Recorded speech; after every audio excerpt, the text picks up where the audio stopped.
So to continue on, further on from the checkerboard, that was the first big experience I had with this particular theme or character. And once the first one ended and it was kind of like, okay, game on, I was kind of a bit perplexed, because visions up until then, though detailed and profound, this one kind of sent a few shivers through my body. It was kind of like as if there was something that had to be done about it. Yeah, so it wasn't like a terror, but it was kind of like, oh, okay.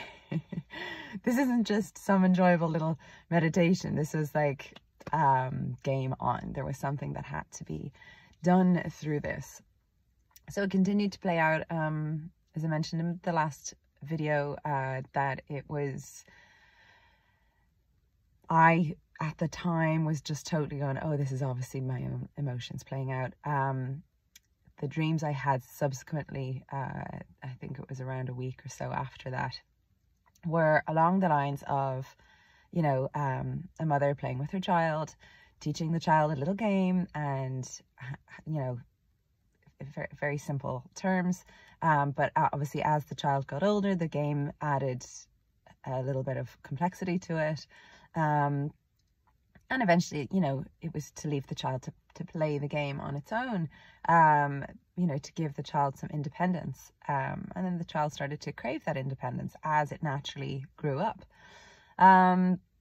And so inevitably this story just played out, and it was all very natural cycle of life that we would all kind of comprehend in our everyday terms, particularly if you're a parent as well, and you have to observe how your child grows with independence on their own. Anyway, another night's dream or another vision that I had was where,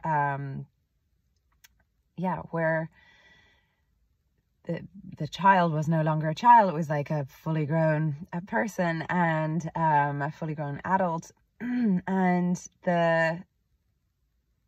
maybe I'm skipping ahead. But anyway, the mother walked in at one stage, and he was playing, like the kid was playing with a bunch of friends, and it was definitely getting to the point where she's like, suspicious, but you know, with kids, it's like, oh, you can have your suspicions, but at the same time, you also have to let them go down that path themselves and then just be there for support. But anyway, so it was all these things. And again, at the time, I was very much aware that this must be just my own mothering brain and emotions and all of that kicking in, and probably was. But anyway, so it progressed, and eventually it kind of went back to the same sort of theme, and it left that whole parent vibe, and it went back to that same theme where this child had now fully grown and was fully running a whole like corporation based on this game. And essentially that's where I kind of realized that the mother had left the child, not out of neglect, but out of just moved on. And that's where I then re-entered the same sort of scene, and that's where all of these dreams started to link up, because prior to that I thought it was just my own little workings, but then they linked up, and it was her stepping onto the board and realizing that the players on the board were actually the same kids, her own child and kids that were in that room, and that this game had now become corrupt, and it was no longer the game that she had actually taught her child in the early days. And so that was where I kind of got this weird sense of how that cycle of you share something, you teach something, and then you leave it to the other person to make it their own, and how wonderful when it becomes something great, but how heartbreaking when it becomes something corrupt.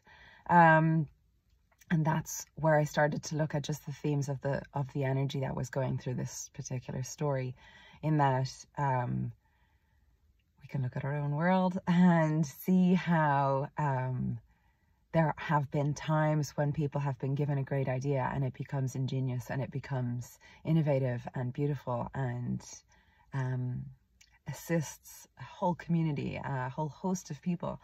And And then there are equally times when this essence, this sense of power has been greedily taken over and gone from being a place of kindness and offering to so many to a place of greed and needing so much more power. Therefore, that comes with suppression and corruption. And so I was drawing the parallels between our reality and or the reality that we are aware of and this particular dream theme that was playing out. And so then this mother essence became like the creator, and then the child essence became our reality. And so that's how this particular vision played out, and it continued. Kind of showed me many other glimpses of how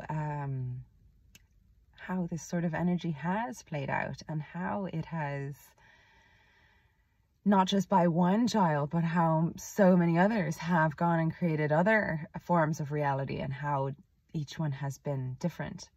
And so engaging with each of those different visions has been quite a lovely experience of just like expanding my mind and playing with comprehending energy.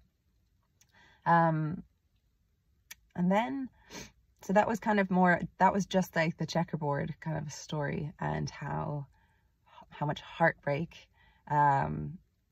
she felt at that scene of arriving on the checkerboard and realizing what her own child, what her own creation had done. But there, mixed in the heartbreak, is both fierce power, also a sense of removal of the bond that's there, in that, you know, she knows what needs to be done. She knows that there is also a level of equality here, that her power has not been exercised for a while. And so perhaps her level of strength needed time to build. And so over the past, whatever, how many months it's been, maybe 8 months, I've certainly watched this story unfold, how her power has regained strength, and how it has been perceived in so many other people as well. So it's as in, like, her essence is the essence of awakening in so many, the essence of remembering that you are a creator. So her essence is actually alive, and you can see it in so many people who share their own experiences and stories, that you can actually see her strength growing as more and more people remember this huge, vast creator energy that is actually their overall aspect. And the more and more people that wake up and remember that, like, beautiful essence that exists in them, that is them, the more people that remember that, the stronger her essence becomes.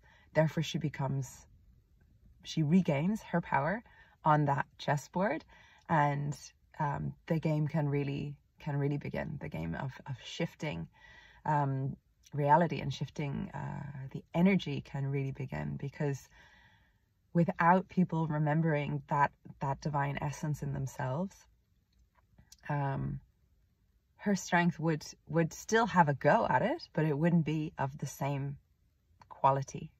So that's where I would always draw the parallels between what is the archetype representing, how is it playing out in myself, how is it then being portrayed in so many other people as well.